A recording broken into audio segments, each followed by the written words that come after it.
South Yorkshire police in Greece say they have found something belonging to Ben Needham. The news comes at the end of a 3-week search for any trace of the missing toddler who disappeared 25 years ago. It is my belief that Ben was the victim of an accident on that day, and the result of which that is the conclusion I am coming to. Also this lunchtime, is this the beginning of the end of Islamic State in Iraq as forces try to take Mosul?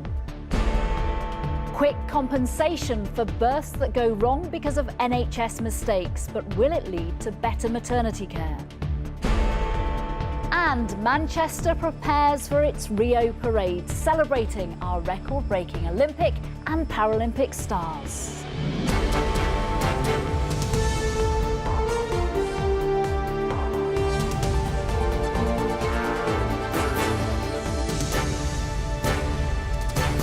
This is the ITV Lunchtime News with Nina Hussain.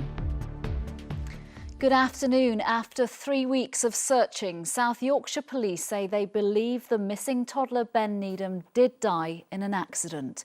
As their operation on the Greek island of Kos ended, detectives revealed they have found something during the dig that's believed to have been with Ben when he disappeared 25 years ago.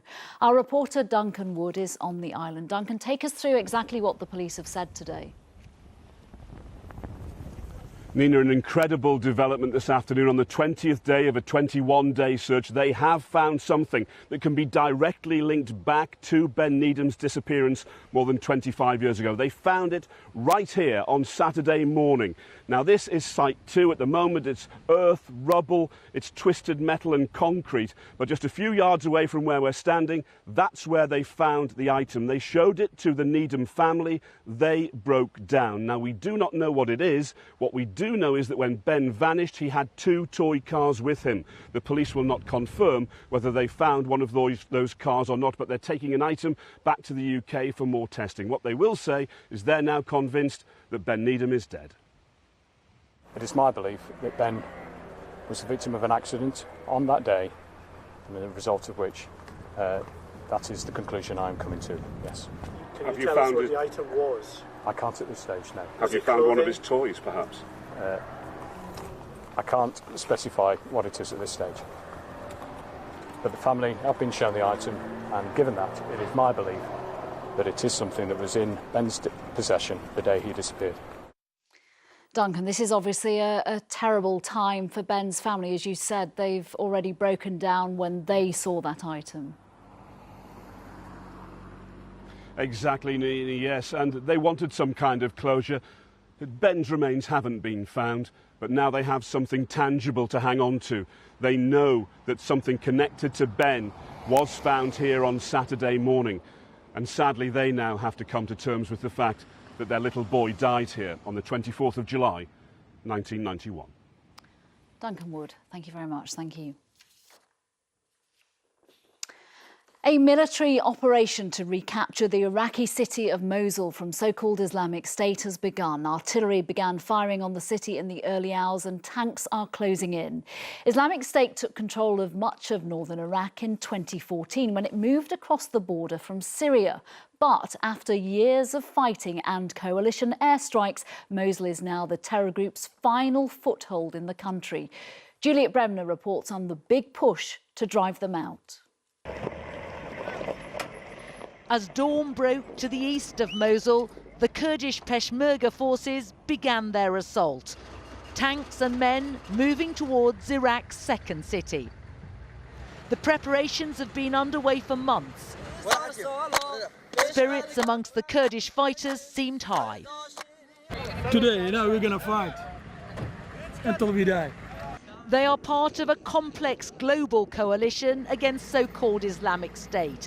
On the southern border, Iraqi special forces checking equipment before they too head into battle.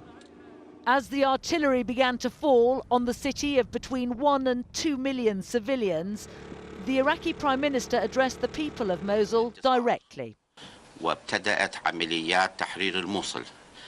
The operation to liberate Mosul has begun, he told them, promising they would be liberated from the brutality and terrorism of IS or Daesh.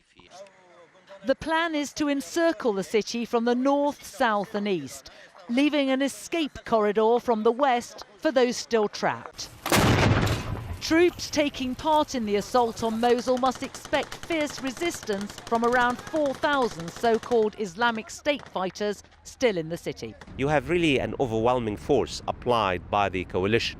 The question is, how long will it take?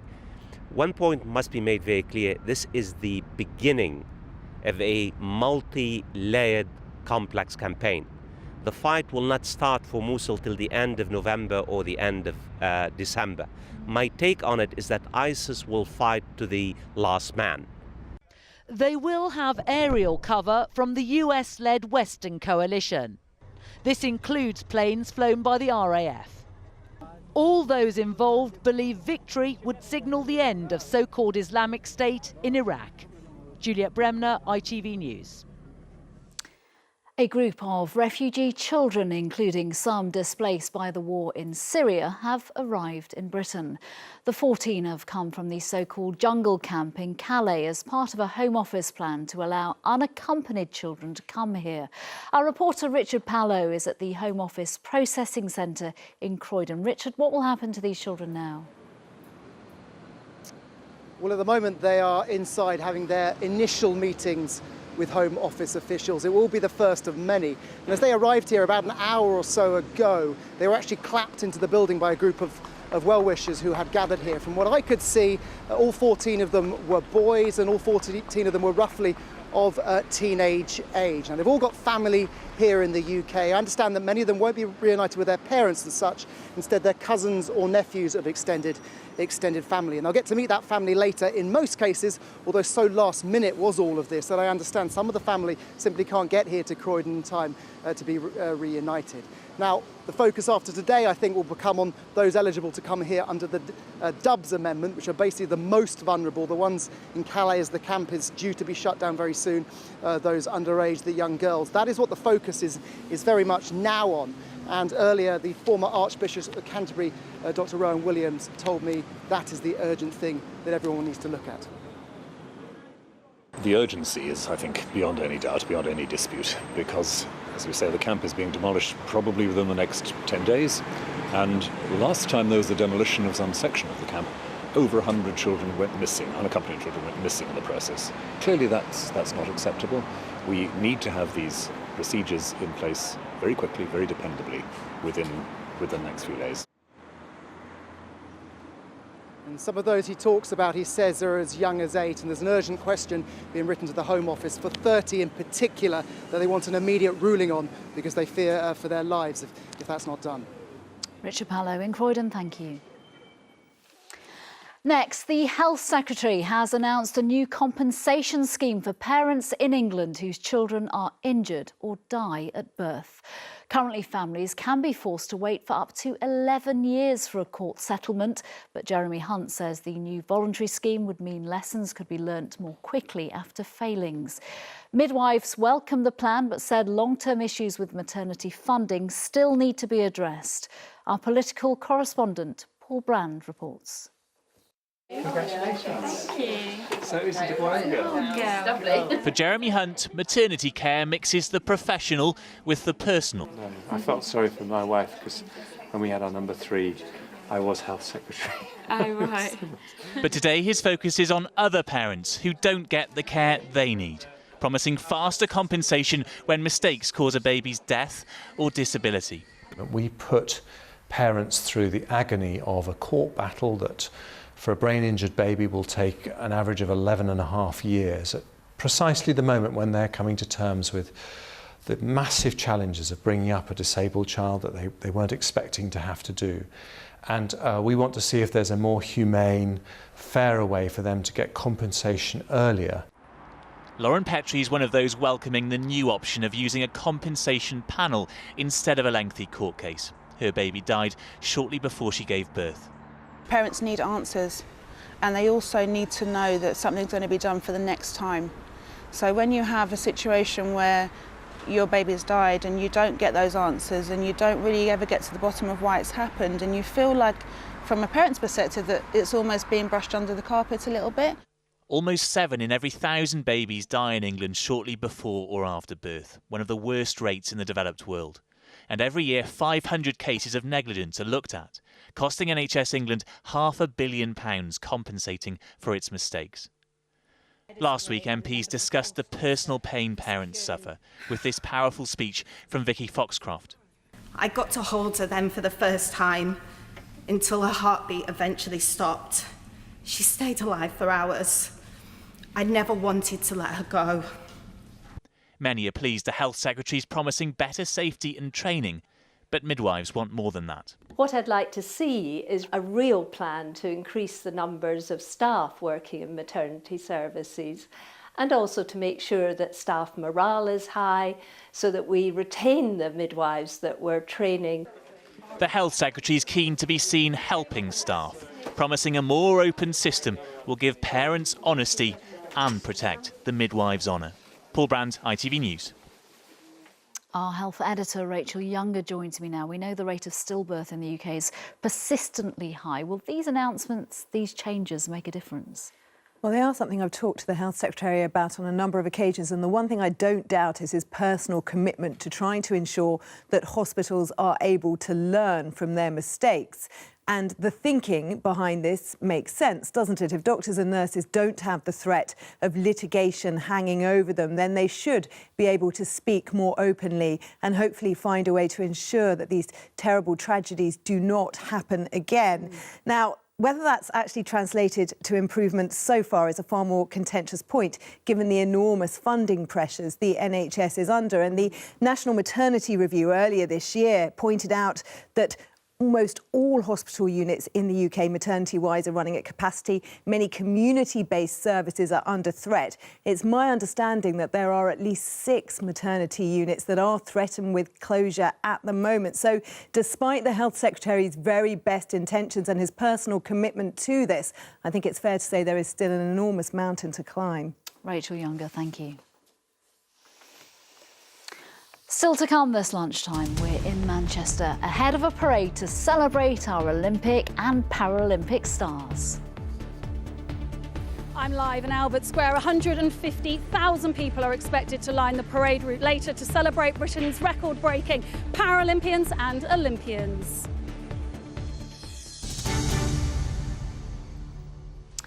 Before that, Sir Cliff Richard will appear in Parliament later this afternoon to call for a change in the law over the publicity given to people suspected of sexual abuse.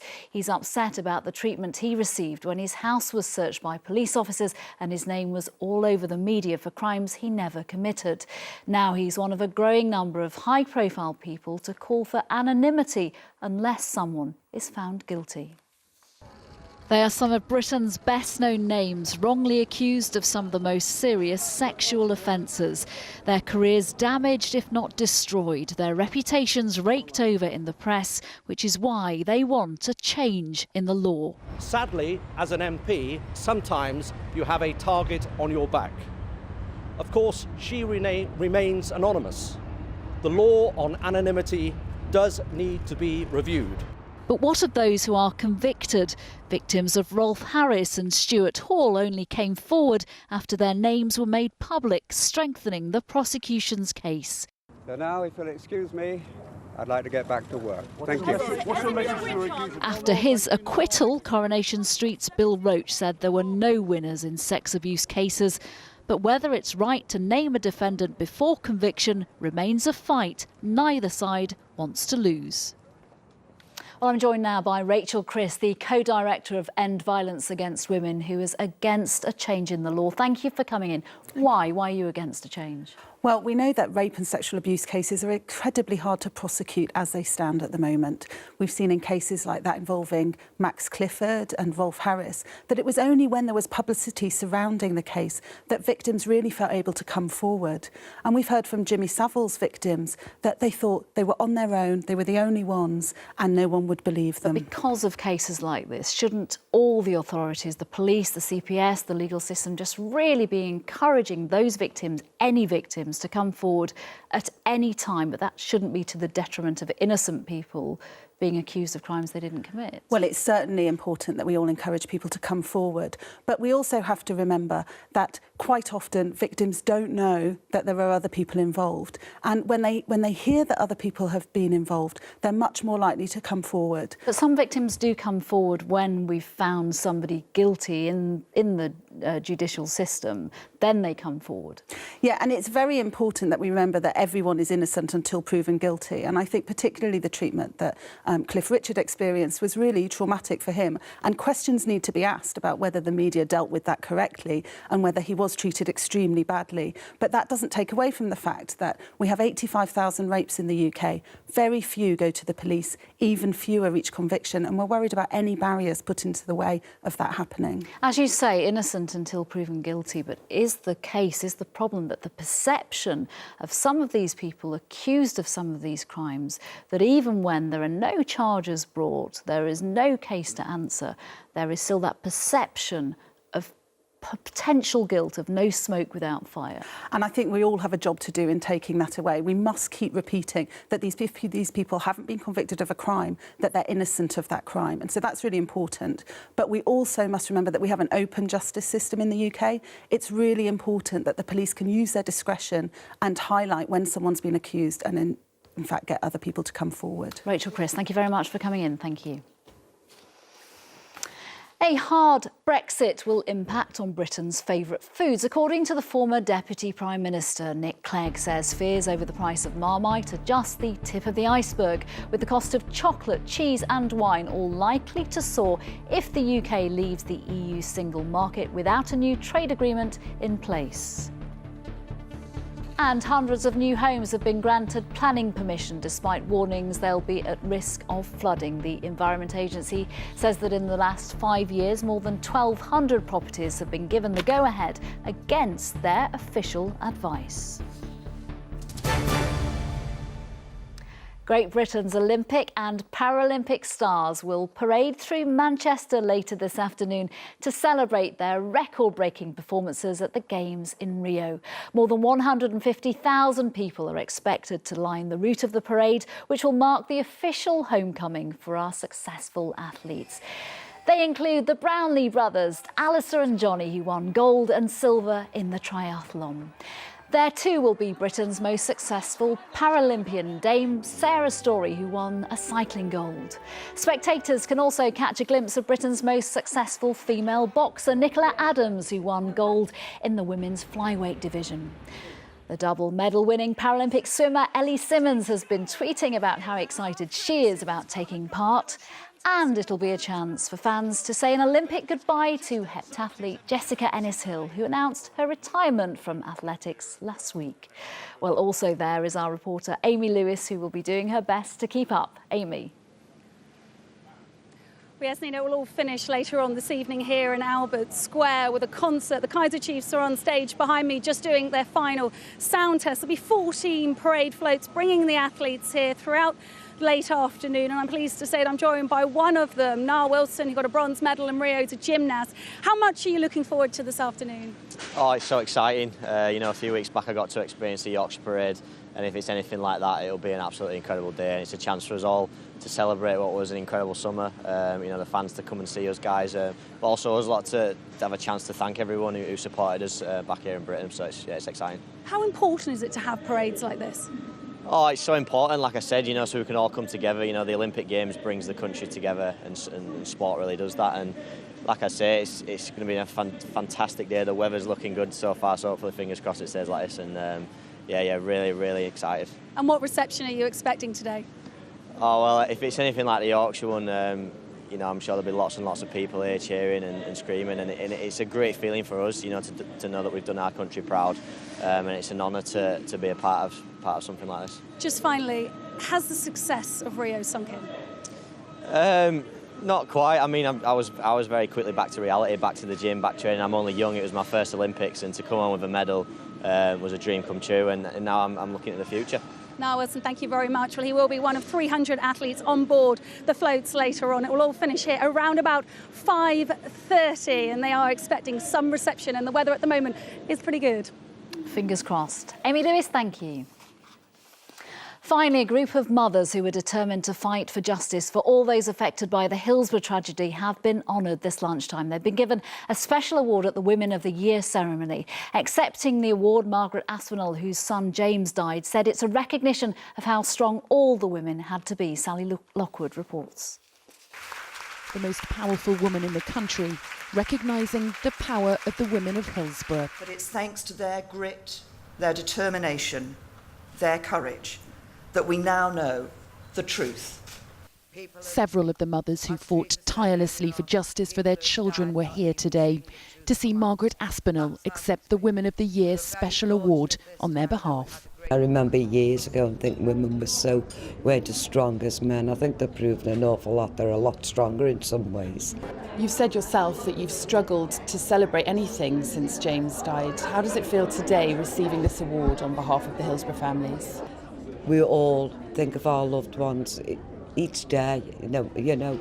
So to me, this is not a celebration as such. This is recognition of them 96, to me, which is more important. Margaret Aspinall lost her 18-year-old son James at Hillsborough in 1989. She set aside her own grief to campaign for justice for all the 96 men, women and children who died.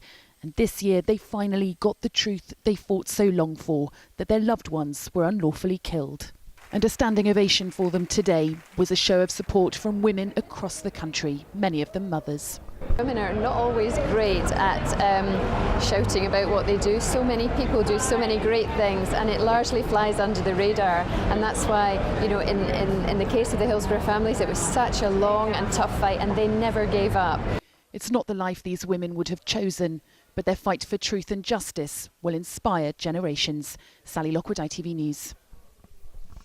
That's it this lunchtime. Mark Austin and Mary Nightingale will be here with the ITV Evening News. From everyone here for now, bye-bye.